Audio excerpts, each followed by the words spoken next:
ሰላም ሰላም ውድ አድማጮቻችን፣ ይህ ያያ ስፖርት ነው። ያያ ስፖርትን ላይክ፣ ሼር፣ ኮሜንት፣ ሰብስክራይብ ማድረጋችሁን አትርሱ። የናንተ ላይክ፣ ሼር፣ ኮሜንት፣ ሰብስክራይብ ብዙዎቹ ጋር እንደንደርስ የሚያግዘን ነው የሚሆነው። የናንተን አስተያየትና ኮሜንት እንጠብቃለን። የባለፉት 24 ሰዓታቶች ውስጥ አርሰናልን የሚመለከቱ የተለያዩ መረጃዎች ወጥተዋል። አርሰናል የመጀመሪያው መረጃችን የሚሆነው አዩብ ቡዋዲ ጋር ይወስደናል። ማይክል አርቴታ ይህንን ተጫዋች በግል አነጋግሮታል። አርሰናል እንደሚፈልገውና ለአርሰናል ለማሳመን ጥረቶችን እያደረጉ ይገኛሉ። ነገር ግን የአዩብ ቡዋዲ ኤጀንትና ተወካዮቹ በጠቅላላ ሙሉ ትኩረታቸው አሁን በዓለም ዋንጫው ላይ እንደሆነና ከዓለም ዋንጫ መጠናቀቅ በኋላ መዳረሻቸውን እንደሚያስቡ የሚጠበቅ ይሆናል። እንግዲህ በዚህ ክረምት አንደኛው የሚጠበቀው የሚሆነው ከሞናኮ የቀድሞ የአርሰናል ተጫዋች ሆነው በአሜሪካ ብሔራዊ ቡድን ምርጥ ብቃቱን እያሳየ የሚገኘው ፍሎሪያን ባሎጋንን የሚመለከት ነው። ባሎጋን ጥሩ ብቃቱን እያሳየ ነው። አርሰናል 18% ከቀጣይ ሽያጩ ላይ ከዚህ ተጫዋች ላይ ያለው ድርሻ ለአርሰናልና ለደጋፊዎቹ እንግዲህ ከቀጣይ አርሰናል ገንዘቦችን የሚያገኝ ይሆናል። አትሌቲኮ ማድሪድ ቪክቶሪዮ ኮሬስን እንደሚያደንቁትና ወደ ቡድኑ እንዲመጣ እንደሚፈልጉ ከዛ ውጭ እንግዲህ ባለፉት ቀናቶች ውስጥ ቪክቶሪዮ ኮሬስና 60 ሚሊዮን ዩሮ የሚል የተለያዩ መረጃዎችን እያየን እንገኛለን። ነገር ግን መድፈኞቹ በዚህ ዝውውር ጉዳይ ደስተኞች አይደሉም። ቪክቶሪዮ ኮሬስ በአርሰናል ቤት የማይነካ ሚና ነው ያለው። ምንም እንኳን ጁሊያን አልቫሬዝን ቢፈልጉም ቪክቶሪዮ ኮሬስን ይለቃሉ ተብሎ አይጠበቅም። እንግዲህ አትሌቲኮ ማድሪድ ከባርሴሎና ጋር ከባድ ጦርነት ውስጥ ገብቷል። እንግዲህ ይሄ አትሌቲኮ ማድሪድን፣ ሪያል ማድሪድን፣ ባርሴሎናን፣ አርሰናልን የሚያያይዝ መረጃዎች ናቸው። አንደኛ አትሌቲኮ ደስተኛ ያልሆኑት ባርሴሎና ይህንን ተጫዋች መፈለጉ ብቻ ሳይሆን ተጫዋቹን ማናገራቸውን ተከትሎ በትናንት ምሽት ደግሞ ከአርጀንቲና ጨዋታ መጠናቀቅ በኋላ አንድ አስተያየትን ሰጥቷል። ጁሊያን አልቫሬዝ ምንም ጥያቄ የለውም ዝውውሩን እኔ ፈልገዋለሁ የሚል አስተያየትን ሰጥቷል። አሁን እነዚህን ስናያይዛቸው ተጫዋቹ ወደ ባርሴሎና መሄዱን አትሌቲኮ አይደግፉም። ነገር ግን ለአርሰናል ሌላ እድልን የሚያመጣ ይሆናል። አርሰናል ወደ አትሌቲኮ ማሄድ ከሆነ ወደ ባርሴሎና ማሄድ ከሆነ ይህንን ተጫዋች ወደ አርሰናል ማምጣት ያስባሉ።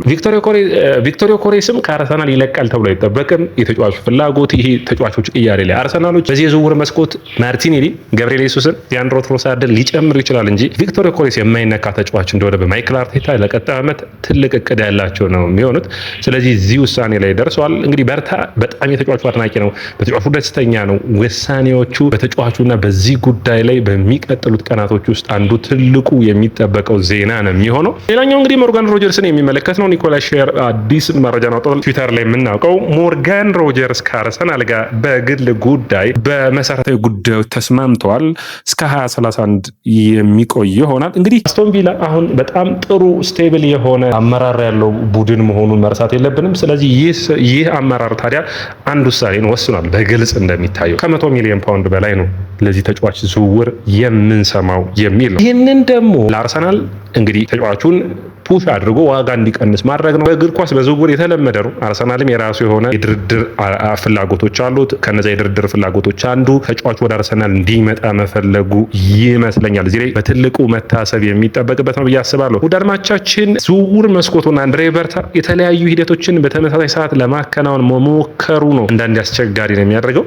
እንግዲህ አንዳንድ የትዊተር ፔጆች ላይ ደግሞ ሳቪኒዮን አርሰናሎች በውሰት ለመውሰድ ከማንቸስተር ሲቲ ጋር ሙከራን አድርገው እንዳልተሳካላቸውና ንግግሮችን በድጋሚ ለመጀመር ፍላጎት እንዳላቸው መረጃዎቹ ያሳያሉ። ሳሚ ሞክቤል የቢቢሲው ተነባቢው ጋዜጠኛ ነው። በዝውውር መስኮት ላይ እንግዲህ ዴቪድ ኦርንስቴን፣ አንድ ሶፍ አርሰናል፣ ፋብሪዚዮ ሮማኖ ካልን በኋላ ሳሚ ሞክቤልን ሳንጠቅስ ከቢቢሲ የማይቀር ነው። የቀድሞው የዴሊ ሜል ዘጋቢ ነው። በጣም ታማኝ ከሚባሉት ውስጥ አንዱ ነው እና የዙቢሜንዲን ዝውውር እሱ ነበር ብሬኪንግ ብሎ ያወጣው በጥር ወቅት እንደምታስታውሱት። እና አርሰናል አሁንም ቢሆን አንድ ተጫዋች ወሳኝና ቁልፍ ተጫዋች ስብስቡን ሊለቅ ይችላል የሚል ነው። እንግዲህ ብዙዎቹን ያከራከረ ያለው ሃቨርትዝ ወይስ ማርቲን ኦዴጋርድ የሚል ነው። የኦዴጋርድን በሚመለከት አርሰናሎች የማይነካ ተጫዋች አድርገው ያዩታል። በተለይ ማይክል አርቴታ የኮሬስን ሃቨርትዝን ማይክል አርቴታ ሁለቱ ተጫዋቾች እንዲነኩበት አይፈልግም። ነገር ግን አርሰናል ሜቢ ገብርኤል ማርቲኔሊና ትኩረቱን ማለት ነው ገብርኤል ማርቲኔሊና እንዲሁም ደግሞ ሌላኛው ጥሩ ፐርፎርማንስ ቡድኑ ሊለቅ የሚችለው ሊያንድሮ ትሮሳርድ ላይ ሊሆን ይችላል። ከነዚህ ሽያጮች ሄሱስን ጨምሮ እስከ 100 ሚሊዮን ፓውንድ የማግኘት ፍላጎት አላቸው። ንግግሮቹ ውጤታማ ይሆናሉ ተብሎ ይጠበቃል። የስካይ ስፖርት አናሊስቱ እንግዲህ አስተያየታቸውን እየሰጡ ነበርና የቶናሊ መዳረሻ አርሰናል ነው የሚሆነው። ምንም እንኳን ቶተንሃም ሆትስፐርስ ቀድሞ ቢያናግርም ቶተንሃም ሆትስፐርስ ለማናገር የሞከረው አርሰናልን ትሪገር አድርጎ ወደዚህ ዝውውር አርሰናል እንዲገቡ ስለሚፈልጉ ነው የሚል አስተያየቱን ሰጥቷል። ሌላኛው እንግዲህ አጠር ያሉ መረጃዎችን ስናይ አንደኛው ፋብሪዚዮ ሮማኖ ተናግረዋል። አርሰናል በቀጣዮቹ ቀናቶች ውስጥ ከሞርጋን ሮጀርስ ጋር ድርድሮችን የሚጀምር ነው የሚሆነው። በግል ጉዳይ አሳሳቢ አይደለም የሚል ነው። ሳውዲ ፕሮ ሊግ እንግዲህ አዲስ አዳጊው አልዲራያን 20 ሚሊዮን ዩሮ ለሊያንድሮ ትሮሳርድ ዝውውር ለአርሰናል ለማቅረብ ፍላጎት አላቸው። ለትሮሳርድ በአመት 10 ሚሊዮን ዩሮ ድርድሮቹን የሚያደርጉ ነው የሚሆኑት። የአርሰናል ተቀዳሚ እንደ ቤን ጃኮብስ ዘገባ ከሆነ እንግዲህ ተቀዳሚ ዓላማቸው የመጀመሪያው ቶፕ ታርጌታቸው እንግዲህ ሞርጋን ሮጀርስ ነው። ንግግሮችን በሚቀጥሉት ቀናቶች ውስጥ ይጠበቃል። ሃንድስ ኦፍ አርሰናል እንዲሁም ሌሎቹ እንዳሉት ከሆነ አርሰናልና ሌስተር ሲቲ በግል ጉዳይ ማለትም በዚህ ተጫዋች በሚመለከት ስምምነት ደርሰዋል። 10 ሚሊዮን ፓውንዶች ብቻ ነው የሚጠይቁት ይህንን ተጫዋች ለማስፈረም። ያም ጀርሚ ሞንጋ ነው የሚሆነው። አድማጮቻችን አዩብ ቡዋዲን በሚመለከት እንግዲህ ኦዴጋርድ እንዲሁም ነዋነሪ ስብስብ ውስጥ የሚለቁ ከሆነ አርሰናሎች ለማስፈረሙን የአዩብ ቡዋዲን ፑሽ የሚያደርጉ ይሆናል ተብሎ ይጠበቃል።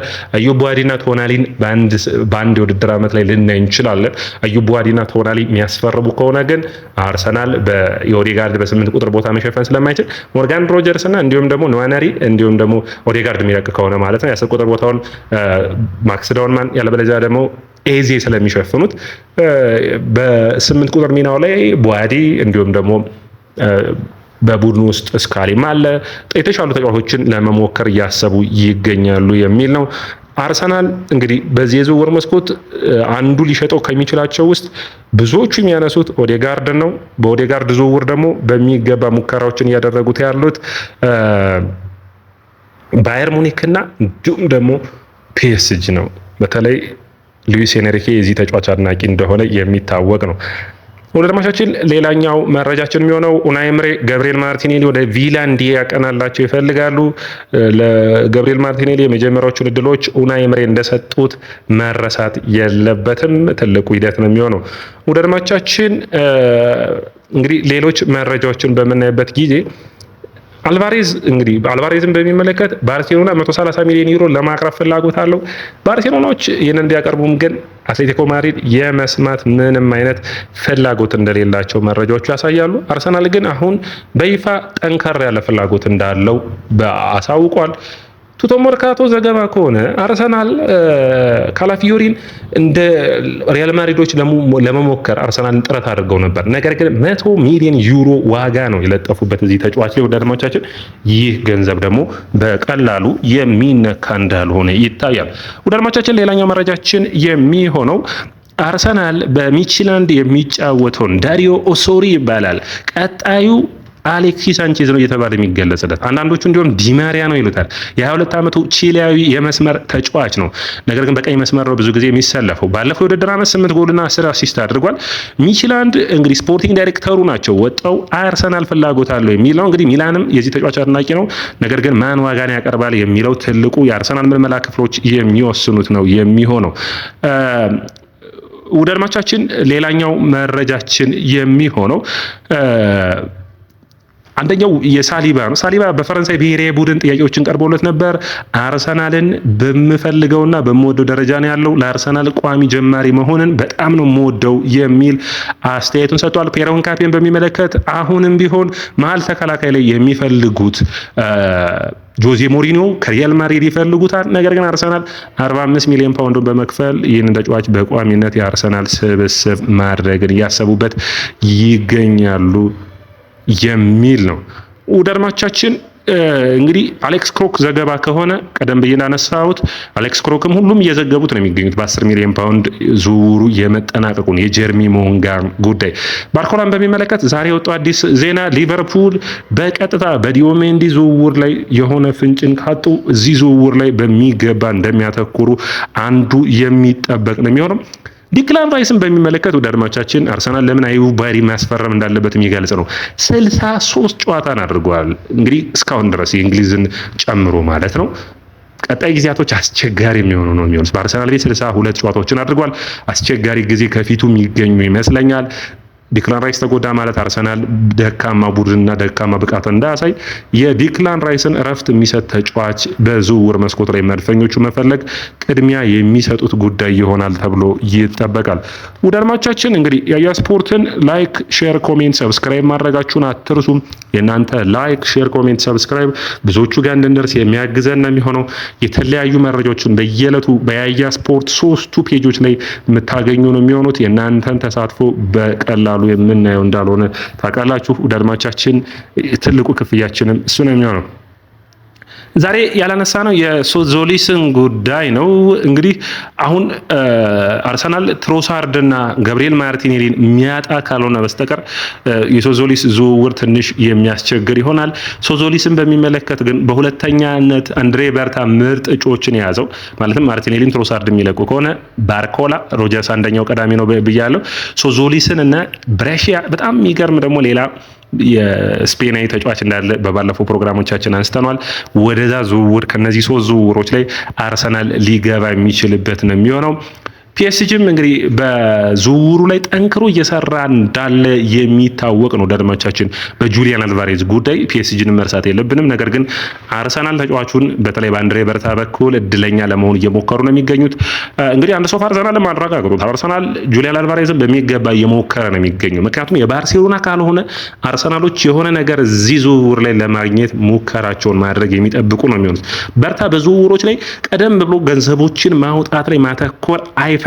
ምክንያቱም አርሰናል የተሻለ ተጫዋችን በዝውውር መስኮቱ የሚጠብቅ ነው የሚሆነው። በጣም ጥሩ ተጫዋቾች በዝውውሩ መጨረሻ ላይ አቬለብል ይሆናሉ ወይም ደግሞ ለዝውውር ክፍት ይሆናሉ ብለው የሚጠብቁ ነው የሚሆኑት። ያንን በሚገባ ማየት ቀዳሚ ሀሳባቸው ነው። ወዳጆቻችን ይህ የስፖርት ነው። የስፖርትን ላይክ፣ ሼር፣ ኮሜንት፣ ሰብስክራይብ ማድረጋችሁን አትርሱ።